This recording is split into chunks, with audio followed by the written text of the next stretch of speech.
Welcome sa zip9.com. This video ay mag-aaral tayo kung paano ba mag-solve ng mga number sequence and series problems just by looking at patterns, no? Wala tayong formula. Yung mga number series and sequence na ito, lumalabas ito sa mga logic exams, no? So, hindi siya ginagamitan ng formula at iba siya dun sa usually na ginagawa natin sa algebra. So, by pattern lang tayo dito. Let's have our first example. We have 4, 7, 10, 13. Ano? So, what's the next number? I think very obvious ito, no? Alam natin na nag-i-increase. At kung titignan natin yung increase ng bawat magkasunod na terms, nagpa-plus siya ng 3, di ba? So, constant lang siya na nagpa-plus ng 3. Therefore, yung next term natin, after 13 ay 13 plus 3, which is equal to 16. No? Okay? Let's have our second example. Ang second example natin is 17, 11, 5, negative 1, and we are looking for the next term. So, kung dito tumataas, dito naman bumababa, no?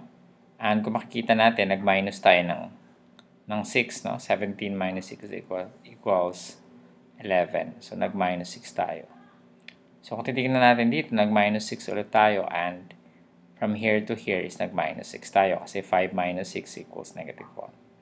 Therefore, magma-minus 6 ulit tayo dito, at ang sagot natin dito ay negative 7. As for the third number, we have, hindi naman siya hindi naman siya numbers kundi letters. So C, F, and then I, L. So makikita natin sunod-sunod naman ito, no? Una yung C and sunod yung F. So in alphabetical order siya. So ano ang in between C and F? Meron tayong DE, no? And then here, F, G, H, and then I.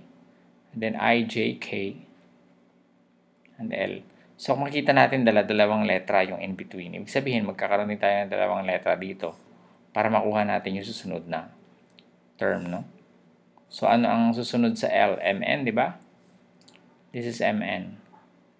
Ibig sabihin, ang susunod na term natin dito ay O. Okay?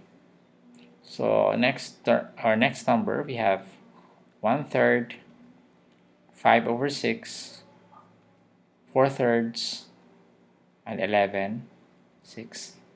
So, pag ganito naman, ang pinakamadaling gawin natin is to convert all the fractions into similar fractions, no? And para natin ma-convert tong 1/3 sa something with a fraction with denominator 6, we have, so 1/3 equals something over 6, di ba? So 6 divided by 3, no, is 2 times 1. Dinidivide natin, di ba? Then multiply. 6 divided by 3 is 2 times 1 is 2. Ibig sabihin, yung 2/3 equivalent siya sa, or yung 1/3 equivalent siya sa 2/6. So 2/6, 5/6. Dito naman 4/3 naman. So, tingnan natin yung equivalent fraction of 4/3. We have 4/3. Again, we want to convert this into a fraction with denominator 6. So, 6 divided by 3, 2 times 4 is 8.